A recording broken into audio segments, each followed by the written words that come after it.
We're exhibiting at the WAYOUT Artists Run Gallery, which is a fantastic local initiative. We've kind of created this show that's a combination of physical objects, video works, live performance, community engagement. It's wonderful to finally realise it in this space and to be together and to work together.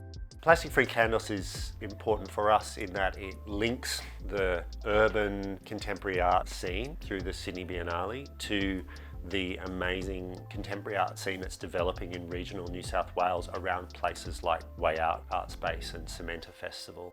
We got shut down during COVID, so not too many people got to see it.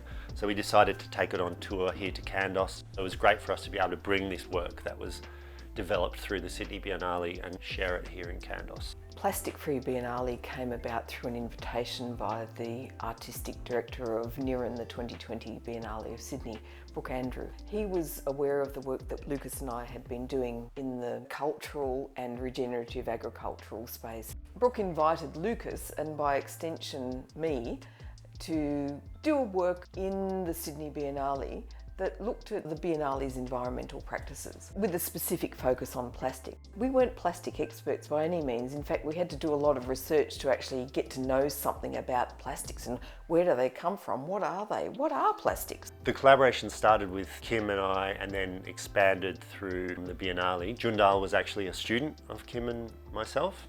The Sisters of Perpetual Plastics just latched onto us, I suppose. When we were working with the Sydney Biennale, we noticed that a lot of the people in the organisation wanted to confess their plastic sins to us.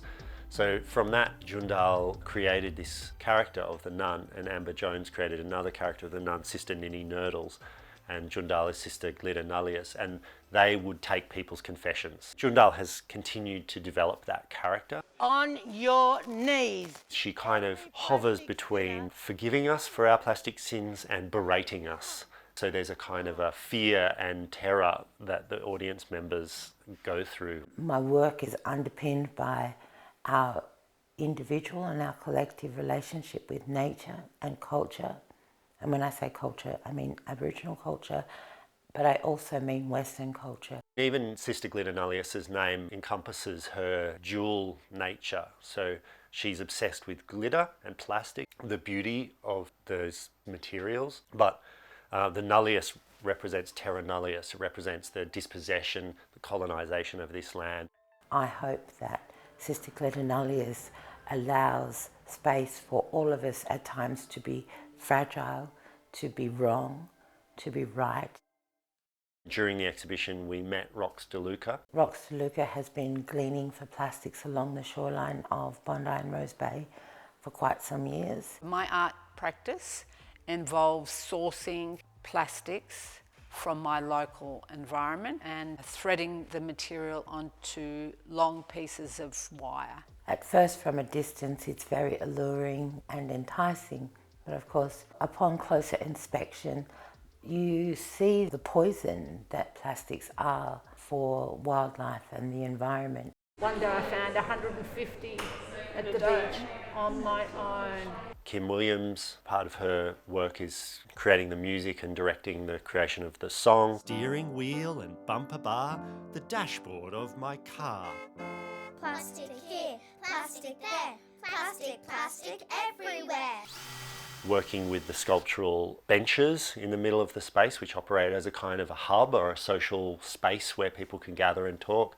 Creating a series of prints that we made together at Big Fag Press, which are exhibited in the exhibition as well. This weekend, Rox DeLuca is doing a workshop. People can come along and work with pieces of plastic that she's picked up off the beach and construct sculptures. On Friday, we hosted high school students from Kandos High School, and they came, saw the exhibition, talked about plastics and got to participate in a plastic sculpture creation activity. The exhibition opening was a great opportunity to share the project with locals in Kandos. Welcome to Country from Uncle Peter Swain, and we got to perform Plastics in the House song live. Steering wheel and bumper bar, the dashboard of my car. We also had the Minister for the Arts in New South Wales. Sister GlitterNullius met the Arts Minister. She has a very equal way of seeing people. You may be the minister, but I'm Sister GlitterNullius. Down! Down! We all come to the table with different skills. We all come to the table with different perspectives. But if we put all those in the middle and value each other equally, then we are very likely to achieve a lot of things within the one project. We've been given the opportunity to exhibit here and to also engage with the local community. Exhibitions like Plastic Free-Kandos are really useful in that they create an opportunity, an appointment for people to come and spend time around a particular subject, in this case plastic, which then helps to stimulate a conversation in a place. It does go beyond the plastic, I think.